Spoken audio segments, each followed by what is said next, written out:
Hello and welcome back to Angels Over Eden. This weekend I'd like to feature a special reading that I'll do most weekends when I have the time. Due to technical difficulties, I could not get this out yesterday like I had hoped to, but I am excited to feature this woman empowerment, goddess guidance reading. It's a pick a card reading, so just feel into the cards, see what is drawing your attention most. It may be more than one, but try to zone in to one card for a specific reading. But this is for the general collective, so some of it may resonate and some of it may not. Take what you can, and I hope those messages can help guide you with strength, courage, and love. We all have crowns, and don't you ever forget that.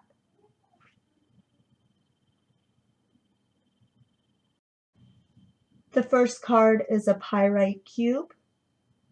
Card number 2 is a selenite wand. And card number 3 is a beautiful seashell. So take your time, and when you're ready, go into the readings and find your card.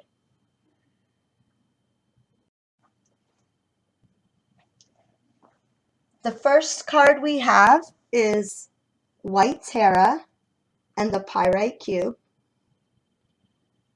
The Pyrite Cube has a lot to do with solar plexus and confidence. So I've asked this card to guide us with self-love and confidence. I am sorry about the glare. I will try to do a better job as I learn more with the lighting, but I have a chandelier right on top. So just bear with me. I do apologize. White Terra, sensitivity. You are becoming increasingly sensitive. Avoid harsh relationships, environments, situations, and chemicals. I think this speaks to a lot of people who have been focusing inward and really finding themselves. We as women are definitely feeling a shift in all environments, and it is now our time to really take back our power. But we also need to be aware, as women, we can be very emotional and sensitive. And we have to know how to discern environments, chemicals, friendships, relationships. This is all about going inward and trusting in yourself that even the hardest of decisions you will be able to make if you choose love for yourself first and understand we can't please everybody, and understand there are situations that will arise that will involve conflict. But we can't let the feelings and emotions of other people, especially as we become more sensitive and in tuned, we can't allow that to take us away from ourself and our purpose. Okay? So really this is about standing your ground, holding your boundaries as we become more sensitive, and knowing what is wrong for us and choosing to stay, maybe keep ourselves out of those situations. So I think it's very important about self-love and awareness, especially of environments and what we're putting ourselves into. And we have to trust our gut. Again, the solar plexus, the cube, pyrite cube, that's our gut. When they say trust your gut, I really feel like solar plexus is part of that gut feeling. You feel it right there on the top of your stomach. You can feel it when it's wrong. You know how you feel, and you have to start to trust that. And as we grow with our confidence, we begin to decipher those messages through our solar plexus a lot easier. But it does take time and practice and a lot of love and compassion towards self.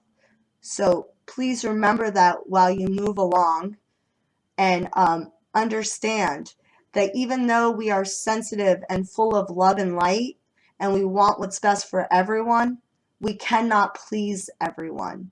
And sometimes we have to do what we think is best for us and our environment. And that's what this message is really saying to me today. I hope you found the message helpful. Please comment below and let me know how you liked your message and if it resonated.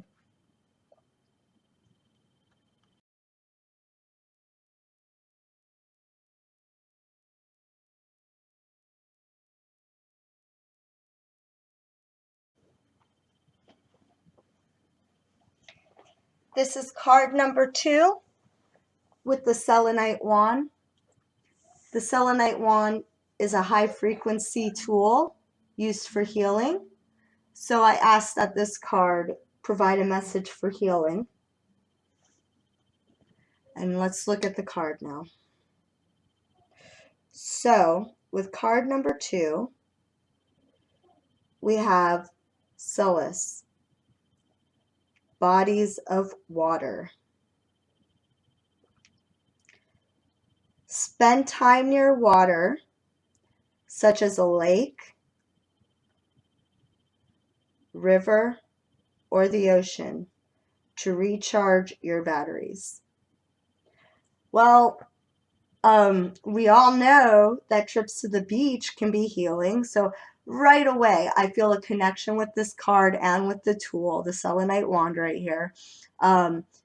Again, I'm sorry about the picture. There's a bit of a glare. You can see I have a chandelier overhead, and if I take it away, there's no light. So I will come up with a better lighting mechanism. But with this card, oh my goodness, I mean, water in general is flow, okay? We have to understand this basic element. And it, we want abundance in our flow. So even with healing, it's a flow. So water, though, is very healing on so many levels. I think we all know this, whether you're drinking it, there's water fasts. Maybe that's something you're thinking about doing. Maybe just having more water in your diet can significantly change your body, especially in regards to if you drink a lot of sodas and other things like juices and such, like replacing those drinks with water, coffee. We need like 3 cups of water to balance out a cup of coffee. So this might be telling you to drink more water or to go by water. We find it very peaceful, very grounding when we're by water. Through that, we're able to heal. So this to me is if you're feeling guided to maybe go by the water, go on vacation that involves a destination like a beach, a river, a lake. If you're feeling called to drinking more water, these are all elements of what this is saying. Water is our life force. Also, I'm getting a strong feeling of clearing. So water can also be referred to almost as energy, that flow. We want to flow like water, our energy. That's where we get the most abundant, fruitful outcomes. So I think this is really telling you guys to take some time to yourself and really see. I think water is the key.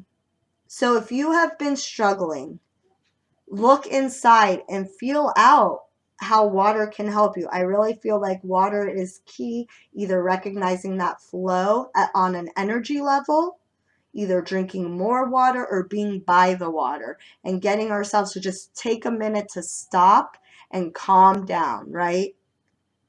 Sometimes we just need to take a step back. I think that has a lot to do with this message, is first take the step back, then find out how the water is going to help you.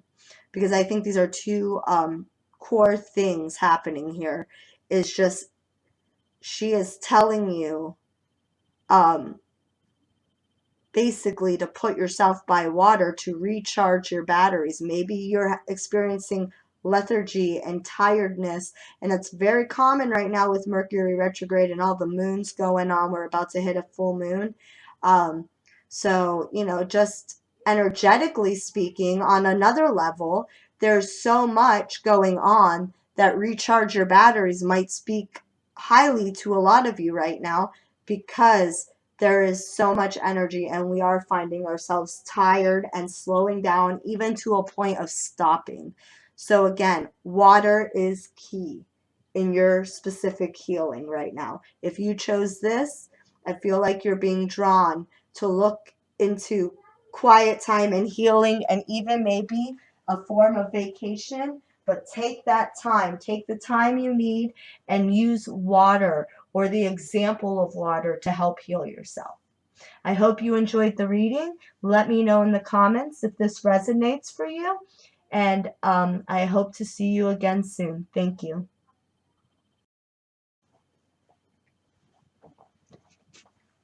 Okay, and our last card is the seashell. I put the seashell to represent grounding and earth, because with grounding, we have so much strength.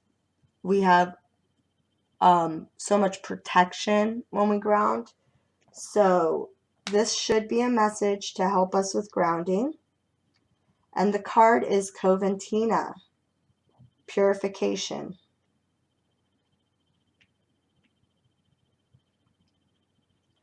The time for a cleansing detoxification of your body and mind. I'm sorry. It is time for a cleansing detoxification of your body and mind. And I mean, I'm immediately drawn to her crown because it looks like a seashell. It looks like the seashell I have right there. It's pretty amazing. She looks very mermaid-esque. She's standing in water, about knee-deep water, which is very significant to me when we speak about grounding, because knee-deep water is enough to push you over unless you are standing strong. So I think that's almost like the tree. When you root the tree deep and it's grounded, the wind can't shake it, right? It moves with the wind, but it doesn't fall over. And I think this water, this picture of her, she almost looks like a mermaid standing in water, obviously without the fin, but she has a mermaid-esque vibe going on. She's standing in the water, and it's almost, to me, it feels like through a cleansing or a purification, you will become stronger and grounded. This is also just going out in nature and allowing nature to cleanse us sometimes, to take that minute and just breathe deep, to let go of things that do not serve us. You see, in one hand, she has a cup running over, and in the other, she's carrying this bird, or it's on her hand. It looks like a dove, which to me means peace, but then the wings are very almost sparrow or even phoenixy, like they've flown through the struggles. To me, this is like you're flying high, but there's struggles still at a high vibration. What's important is the body is white. It still conserves this peacefulness. I don't know if that's making sense to you guys. So the body is very strong, white, and pure. However, the wings are red. So the wings, I think, have seen battle almost, red with blood because the struggles, but they remained. It didn't seem to go inward. So those things they've been through have made them stronger, and they were able to keep their peace and stay grounded. And I think what this is telling you is to really look at some situations or even health issues, that maybe you need to consider a detox, a cleansing of emotions to a certain situation or relationship that you might have had issues in, or maybe body wise, physically, you are thinking of doing some type of like better eating, detoxification. I think by doing that, we pay more attention to ourselves and we're able to almost find a foundation. Okay, we're getting back to basics. I feel like back to our foundation, and that's what's going to ground us. If you don't have a strong foundation, you will be shook by everything. So when you ground, that is holding down that foundation nice and strong. It's not over, there's still balance within that. Again, remember in the beginning I said with grounding we have strength and protection, but there's a balance in there too. That is so important, that we can still bend with the wind, we can still move with the wind, even though we're grounded deeply. If we're referring to something like a tree, right? I've seen the wind blow trees every which way and it still not fall down. I think that bird is representative of it. I think that represents the struggles you go through to not let them change that peaceful love and light that we have inside ourselves, to not become cynical and allow those things to manifest in ways of hate and jealousy, to really find the love and the light and the grounding in every situation, to have compassion for others, because sometimes, um, you know, I think when you become grounded and you find that balance with yourself, that is so much easier to give that compassion and love to others. So I think this message strongly has to do with some type of detox or letting go of some things and really shedding some skin, so that we can then come back and ground ourselves into a deeper foundation, a deeper understanding of self. And in that way, we have so much love and strength from inside that no one is going to be able to tell you what you can or can't do. So keep your strength. Please let me know in the comments if this message resonates with you. I hope you enjoyed the readings, and I hope to see you all again. Thank you so much for supporting my channel. I appreciate every one of you, and I hope you enjoyed today's reading. Please let me know so I can continue doing readings like this, and I will work on the lighting. Thank you again.